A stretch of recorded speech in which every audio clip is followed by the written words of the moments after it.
Bienvenidos a mi espacio, soy el profesor Ahmed Najarwadi. Hoy les voy a estar enseñando a los hermanos y a los suscriptores cómo interpretar las profecías y cómo se interpretan los libros de Daniel, como también el libro de Apocalipsis, porque ambos libros tienen profecías apocalípticas, o sea, profecías que se van a ir cumpliendo en la medida que el tiempo avanza. Hay que conocer, hay que saber cómo se deben de interpretar los símbolos y cómo tomar en cuenta los principios de hermenéutica, que es el arte de explicar un texto con mucha facilidad. También la exégesis, que es la explicación correcta tomando en cuenta una serie de factores, los cuales hemos estado analizando en algunas oportunidades en la Quila virtual, cuando vimos de las escuelas, la preterista, la futurista y la historicista, y también el crítico textual. Hoy vamos a ver cómo debemos estudiar profecías, especialmente los libros de Daniel y Apocalipsis, que ambos libros se complementan entre sí. Recordemos que los profetas testifican repetidamente que ellos recibieron mensajes de Yahweh, y Juan describe explícitamente en su libro como la revelación de Yahshua HaMashiach que Yahweh le entrega para manifestar a todos sus siervos las cosas que deben de suceder pronto. Apocalipsis capítulo 1 versículo 1. Estas profecías no se organizaron en alguna comunidad religiosa que fue oprimida por todos sus enemigos y trató de escaparse a un mundo de paz y tranquilidad, aunque fuera irreal, donde sus enemigos ya no estarían. Su origen divino las invistió de autoridad, desafiándolos a estudiarlas y ponerlas en nuestra vida personal. Para estudiar estas profecías apocalípticas de una manera muy apropiada, nosotros primero debemos de usar principios de interpretación correctos. Ahora, ¿cómo se hace esto? Primero, debemos de comenzar con la Biblia misma y todo lo que ésta tenga que decir referente a cómo interpretar la profecía apocalíptica.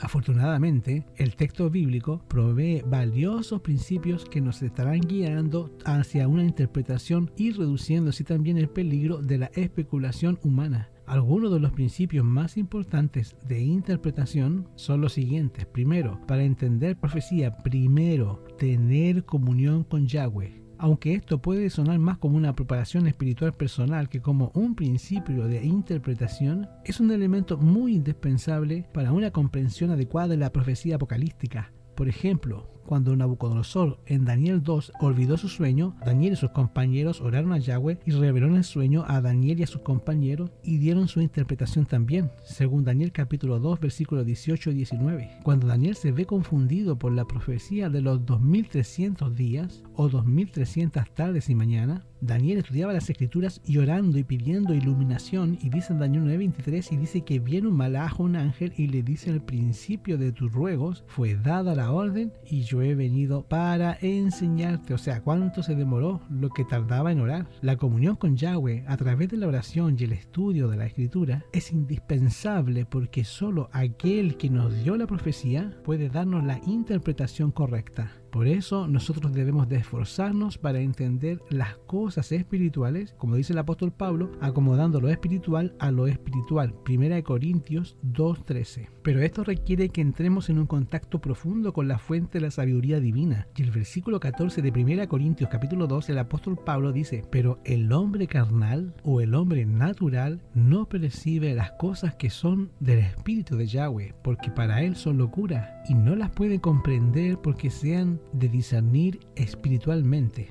En el libro apocalíptico de Daniel, como también en el libro de Apocalipsis, también nosotros podemos encontrar a los profetas Daniel y Juan estudiando y pidiendo a Yahweh que le diera la interpretación correcta de la profecía. Y Daniel es un excelente ejemplo para todos los que nos toca vivir en este tiempo del fin. Tenemos que pedir a Yahweh, como pidió Daniel: muéstranos la revelación del sueño y la revelación que hay en Apocalipsis o en Daniel. Ambos libros son complementarios o se complementan. El primer principio para entender las profecías de Apocalipsis, entonces, es tener comunión con Yahweh. Cuando hay un pasaje que no se puede entender, lo que yo hago particularmente es caer de rodillas y pido iluminación sobre ese pasaje y vuelvo a la mesa a estudiar, y si no, vuelvo a orar, y esa comunión mantiene el flujo de información del cielo a la tierra para que la persona lo interprete correctamente la profecía. Segundo principio, perspectiva histórica. Cuando nosotros vayamos a la interpretación de aquella profecía apocalíptica, es necesario entender el punto de vista o la perspectiva de la profecía misma. Por ejemplo, ¿qué es lo que la profecía quiere lograr? ¿Le escribe el profeta solo a sus contemporáneos o también se está refiriendo la profecía a generaciones futuras? ¿Cómo podemos saberlo o descubrirlo? Debemos de recordar que la Biblia actúa como su propio intérprete. Debemos permitir a la misma Biblia, a la Torá o al texto bíblico que dé su propia respuesta. La Biblia es su propio intérprete. El estudiante tiene que aprender a considerar la Biblia como un todo y también observar la relación que existe entre sus partes. Y el libro de Apocalipsis, junto con el libro de Daniel, merecen un estudio especial. Y el estudio continuo es uno de los mejores medios de cultivar el amor hacia las Escrituras. El estudiante debería tener siempre consigo la Biblia. Hermano, si tú tienes una oportunidad de leer un texto, meditar en él mientras estás en la calle, mientras estás esperando la estación del ferrocarril, o tal vez te encuentras en el lugar de una cita, aprovechemos esa oportunidad de adquirir algún pensamiento del tesoro de la verdad.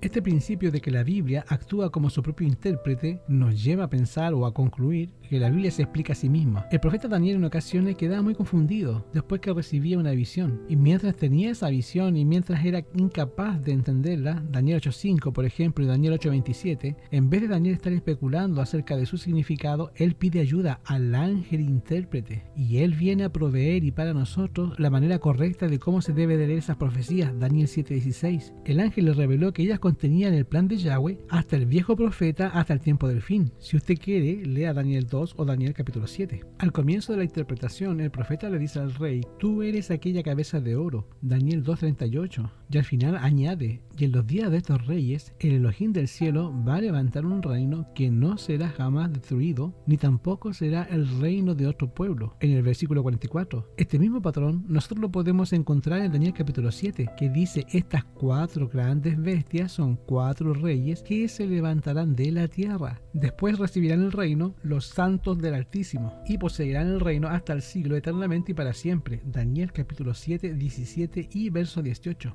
Las profecías apocalípticas cubren todo el periodo de la historia, del momento en el cual el profeta recibe la visión hasta la culminación o hasta el fin de este mundo, que es cuando Yahweh establece su reino sobre la tierra. Este es el método historicista de interpretación que comienza la profecía a cumplirse en los días del profeta que la está prediciendo y también continúa hasta el fin del mundo. Las profecías de Daniel, como las profecías de Juan en Apocalipsis, no fueron dadas y no fueron solamente acerca de las cosas que estaban ocurriendo en su tiempo, sino también en lo que ocurriría en el tiempo del fin, ya que ellas describen el plan de Yahweh desde la época del profeta hasta la consumación de la salvación al final de la gran controversia. Esta perspectiva histórica particular es indispensable para interpretar correctamente las profecías apocalípticas. Tercer principio: círculos de visiones. Las visiones apocalípticas son unidades independientes con su propio mensaje. Sería incorrecto leer Daniel capítulo 8 como la continuación de Daniel capítulo 7. El texto mismo nos informa que Daniel capítulo 7 abre y cierra una visión y Daniel 8 por tanto es una nueva visión cuya interpretación se extiende al capítulo 9. De esta manera podemos tener 2 círculos de visiones. Este mismo principio aparece en Daniel capítulo 2, en Daniel 10, en Daniel 11 y en Daniel 12. En el libro de Apocalipsis vamos a encontrar varios círculos de visiones. Algunos de ellos están organizados en un patrón de 7 iglesias, 7 sellos, 7 trompetas, 7 plagas, etc. O alrededor del tema del gran conflicto entre el bien y el mal, como Apocalipsis capítulo 12 o Apocalipsis 13 y Apocalipsis capítulo 14. Cuarto principio: el uso de la recapitulación o resumen. Y este principio se refiere a las conexiones entre los diferentes círculos de visiones. Aunque cada visión es una unidad independiente, están relacionadas unas con otras de varias maneras. Un estudio de los diferentes círculos de visiones ayuda al intérprete a entender la visión particular a través del uso del principio de recapitulación. ¿Qué quiero decir con este término? En primer lugar, que las visiones cubren el mismo periodo profético y el mismo periodo histórico. Es decir, se mueven desde el tiempo del profeta hasta el tiempo del fin. Esto ya lo estuvimos viendo en Daniel capítulo 2 y en Daniel capítulo 7. Y en ambos casos, la visión nos lleva desde el tiempo de Daniel hasta el fin de los tiempos,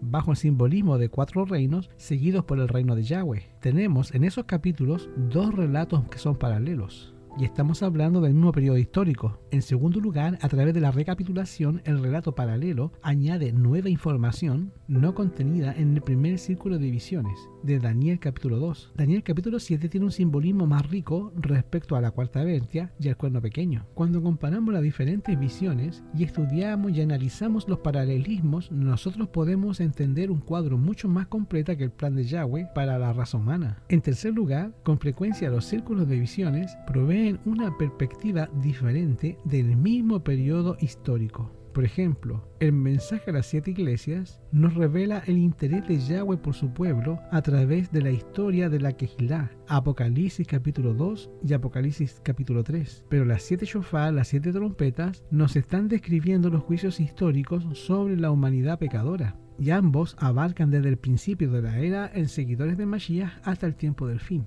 Apocalipsis capítulo 8, 9, 10 y 11. Estos 4 capítulos. Si nosotros estudiamos las visiones, veremos también los paralelismos y también vamos a ver las diferentes perspectivas que cada una de ellas nos está ofreciendo, cualquiera que los que desarrollan estos temas que son ya presentados en visiones que son previas. Quinto principio, los símbolos. Debemos de interpretar los símbolos según el uso que se les da en la Biblia, evitando así la especulación y también las opiniones personales que son a veces equivocadas. La profecía apocalíptica frecuentemente nos está proveyendo el significado de algunos de los símbolos utilizados, pero en otras ocasiones la visión no ofrece ninguna explicación. Por lo tanto, es muy importante, en primer lugar, poner mucha atención al contexto del símbolo en una visión. Por ejemplo, Apocalipsis 17, versículo 1, la gran ramera se halla sentada sobre muchas aguas. Pero el pasaje no nos está informando en ninguna parte qué significan las muchas aguas. Pero si nosotros ponemos atención especial al contexto, nos vamos a dar cuenta que el versículo 15 nos da una clave muy importante, porque dice: las aguas que has visto donde la ramera se sienta son pueblos, muchedumbres, naciones y lenguas. Y en segundo lugar, si el contexto no explica el símbolo, debemos de estudiar su uso en otra parte de la Biblia. Generalmente le vamos a encontrar más de un uso o un significado a un símbolo. Nosotros debemos de elegir el que parece encajar mejor en el contexto de una profecía apocalíptica particular. En este caso, nosotros debiéramos de ser capaces de justificar nuestra preferencia explicando cómo el contexto parece apoyarla. Descifrar símbolos es uno de los aspectos más riesgosos de la profecía apocalíptica, y el intérprete debe estar siempre abierto para hacer correcciones basadas en un mejor entendimiento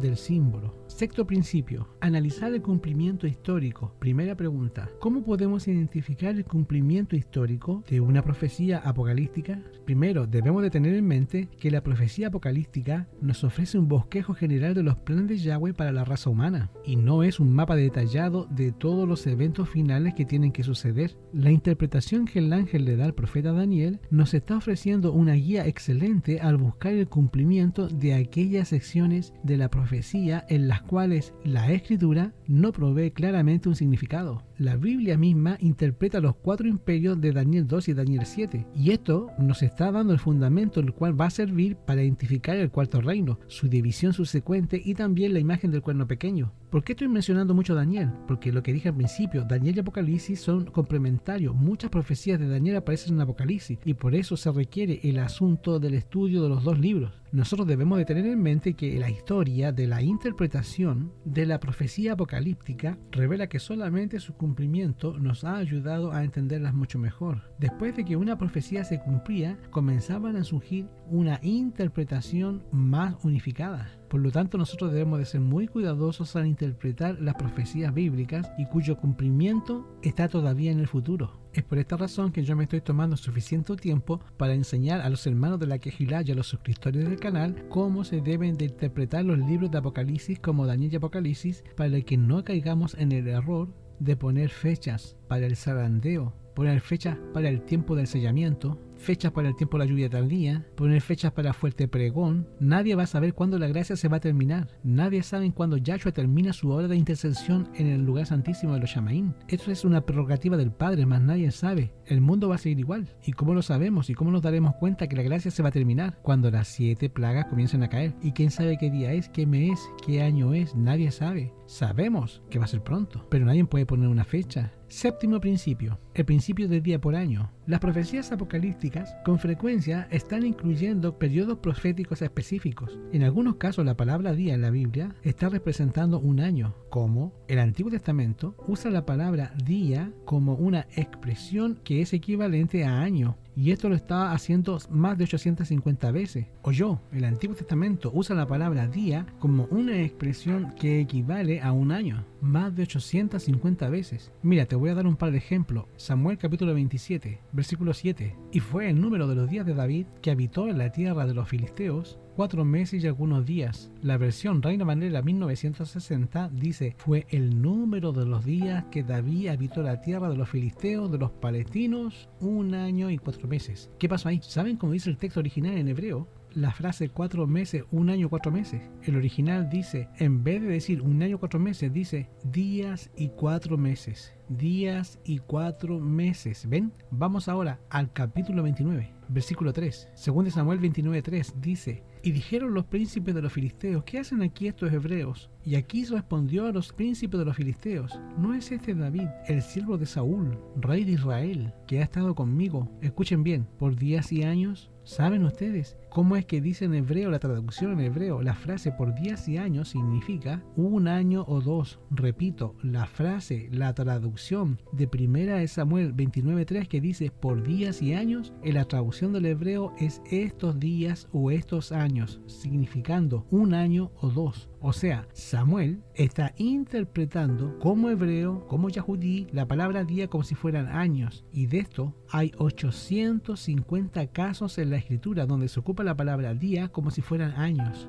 Voy a usar un ejemplo más. Este uso de la palabra día por la palabra año pudo haberse originado en la repetición de los días individuales el siguiente año. Así que los días del año podrían representar el año mismo. Te voy a poner un ejemplo. Las leyes sabáticas emplean el nombre de un día que es sábado para referirse a un año completo. ¿Dónde lo puedo probar? Vayamos ahora al libro de Levítico capítulo 25. Levítico 25 y el versículo 2 dice así: habla a los hijos de Israel y diles: cuando hubiereis entrado en la tierra que yo os voy a dar, la tierra hará sábado a Yahweh. Verso 3: 6 años sembrarás tu tierra y 6 años podarás tu viña y cogerás sus frutos. 4. Y el 7º año la tierra tendrá el sábado de descanso, sábado a Yahweh. Fíjense, en el versículo 2 llama la palabra sábado a un año, donde se está traduciendo en el versículo 4. Repito, versículo 2: cuando hubieres entrado a la tierra que yo os doy, la tierra hará sábado a Yahweh. ¿Qué sábado? Un día. Sin embargo, el versículo 4 dice que ese día es el 7º año para que la tierra tenga descanso.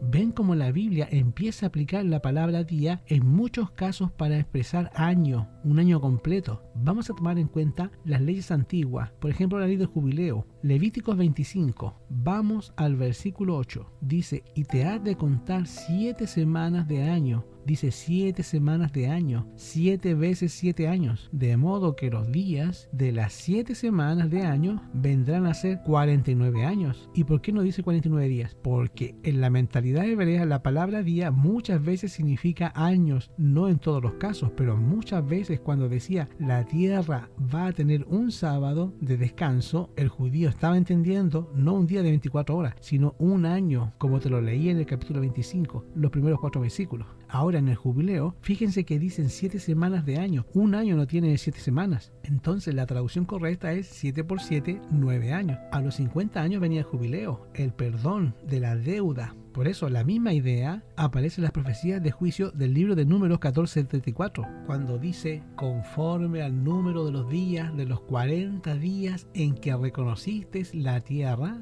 llevaréis vuestras iniquidades. 40 años, un año por cada día, y conoceréis mi castigo. Ven, la mente hebrea empleaba la palabra día por año en una forma de intercambiable. Por tanto, Yahweh usa lo que era natural para la época, para su pueblo de los israelitas, israelitas para expresar simbólicamente largos periodos proféticos. Cuando nosotros encontremos en la Biblia 42 meses, tenemos que interpretarlo 42 por 30 y nos va a dar días que en profecía sería como años. ¿Me hago entender? Más adelante, en la medida que vaya introduciéndome y profundizando con el libro de Apocalipsis, vamos a ver cómo vamos aplicando estos principios que nosotros estamos enumerando hoy, para ya entrar de lleno en la exégesis del idioma griego koiné que usó Juan y cómo nosotros podemos tratar de entender lo mejor posible las escrituras, especialmente las profecías, de tal manera que no haya ninguna confusión y los evangélicos, los protestantes, testigos de Jehová, católicos, adventistas, mormones entiendan y aprendan cómo se interpretan las profecías, cómo son los principios que son necesarios para comprender mejor la palabra de Yahweh.